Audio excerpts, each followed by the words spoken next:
Greetings, folks. This is DC Investing. I have reached financial independence, and I talk about topics that help others on their pathway to financial independence. And today's topic is rather a technical nature. It has to do with taxation of dividends, and a surprise that I got because I'm an investor with Robinhood on my taxes this year. And I learned something that every dividend investor should understand if you're going to use Robinhood and if you're going to have a margin account with Robinhood. The reason why I was doing a margin account is because Robinhood has really great margin interest rates. I've borrowed $100,000 from Robinhood, and I pay just 4.5% of an interest rate, which was significantly lower than what I was getting at Fidelity.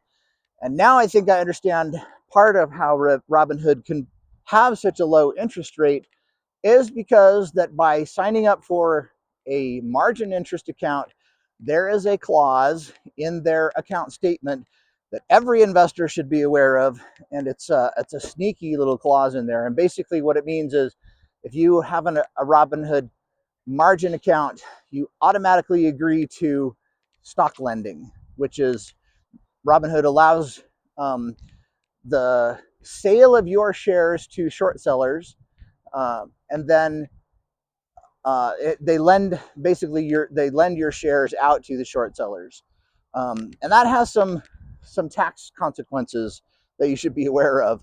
And so I found this out because I got a tax statement this year, and in the 1099 miscellaneous area, I had a bunch of income that I didn't understand. It was like $4,400. I'm like, what is this? I've never seen this before. I don't understand what it is. And so I had to look it up online. And basically the statement says, I forgot what it was called. It's something, basically net income in lieu of dividends or interest, I believe is what it was called. And basically what happens is when a short seller borrows your shares to then go sell them on the market and eventually pays them back, they have to pay dividends to you, but the payments get changed in their nature because of the short sale. And so those payments change from something like a qualified dividend or a return on capital, and it turns into these miscellaneous income charges.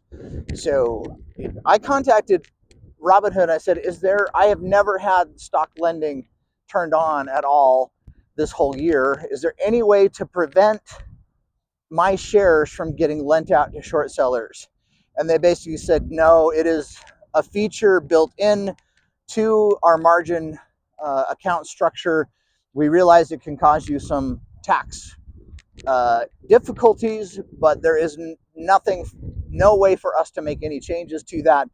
By being a margin account owner, you agree for us to lend out shares. So now I have to think about, is it really worth it for me to do this margin strategy? And particularly this year, I'm on the ACA insurance program for my health insurance. I just retired, and I have to very carefully control the income that's reportable to the ACA insurance. And my master limited partnership shares all paid return of capital. And so I do have some of those master limited partnerships that I am owning at Robinhood. But now, as I understand it, because they can lend out my shares, if the dividends are paid or the distributions are paid by people who are borrowing my shares, it'll change from return of capital to something similar to ordinary income, which I will then have to account for. And also, I have some other things with them that I get qualified dividends for through Robinhood. But it changes those dividends if they've lent my shares out. I did get this last year several payments that were not qualified dividends, but they were these. I forgot what the word is. It's something interesting. Substitute payments in lieu of dividends or interest. That's what it's called. So I'm really gonna have to do some soul searching about this. It may make it so that I don't want to work with Robinhood anymore, because this is very sneaky and makes it really difficult for me. So I'm gonna do some more videos on this as I kind of think it through and show you what I end up doing with this whole process. So you can learn along with me from my experiences and mistakes, I guess. I'd like to make sure if you guys do Robinhood and are doing the margin interest rates, part of how they give you such a low rate is they are being sneaky and loaning out your shares so that they earn a little bit of extra interest by loaning the shares out. So very sneaky Robinhood. I do not like you for doing this. But like, subscribe. Thanks for being here. We'll see you. Bye.